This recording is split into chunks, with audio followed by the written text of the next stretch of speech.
মারিয়ার সিরিয়ালে কিন্তু এখন হাদি আপনার বরিশালে যে ফুয়াদ ভাইয়ের উপর যে আক্রমণটা হলো, আমাকে বেশ কয়েকজন কনফার্ম করছে যে এখন কিন্তু মারিয়ার সিরিয়ালে হাদি।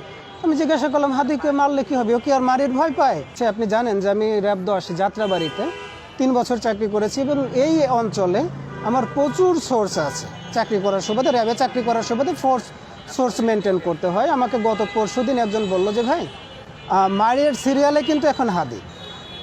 আপনার বরিশালে যে ফুয়াদ ভাইয়ের উপর যে আক্রমণটা হলো, আমাকে বেশ কয়েকজন কনফার্ম করছে যে এখন কিন্তু মারিয়ার সিরিয়ালে হাদি।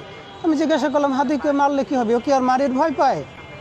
তো ওরা বললো যে ভাই, মারির কেউ ভয় পায় না, কিন্তু হাদি ভাইয়ের গায়ে যদি একবার হাত তুলে ফেলতে পারে ওদের আত্মবিশ্বাসটা বেড়ে যাবে। আমি ডেঙ্গু রোগে আক্রান্ত, 1 মাস হসপিটালাইজ ছিলাম, এখনও দুর্বল। হাদি ভাইকে জানি যে উনি বললে আসলে শুনবেন না, উনি খুব ঘাড়তেরা মানুষ, উনি খুব সাহসী মানুষ, যার কারণে আমি নিজে এসে দাঁড়িয়ে আছি এবং সর্বোচ্চ চেষ্টা করব। হাদি ভাইয়ের উপর থ্রেট থাকবে 3 দিন। আজকে যা আপনারা জানেন যে আওয়ামী লীগ একটা কর্মসূচি দিয়েছে, আগামীকাল জুমার নামাজ পরে একটা কর্মসূচি আছে, মশাল মিছিলের কর্মসূচি, পরশুদিন লকডাউন কর্মসূচি আছে।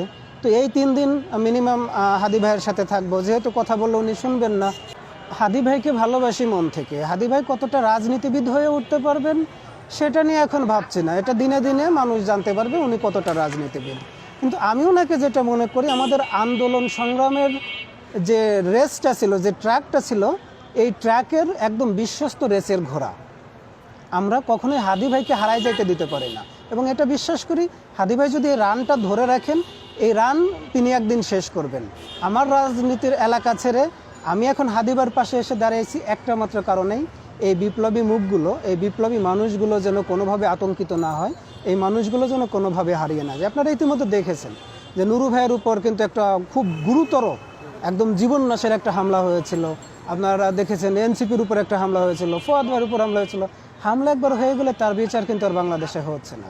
তো আমার কাছে মনে হয় যে আসলে যেহেতু হাদি ভাই কথা শুনবে না এবং হাদি ভাইয়ের উপর হামলা হলে আইন শৃঙ্খলা রক্ষাকারী বাহিনী এর বিরুদ্ধে কোনো ব্যবস্থা নেবে না, আমার মনে হয় যে যদি আমি দূর থেকে বা তাকে ভালোবাসতেই জানি, তো হাদি ভাইয়ের উপর আক্রমণ হওয়ার আগে নিজে যে একটু সেই আক্রমণটাকে প্রতিহত করার জন্য আমি আগামী 3 দিন হাদি ভাইয়ের সাথে সাথে থাকবো, দূর থেকে নজরে রাখবো।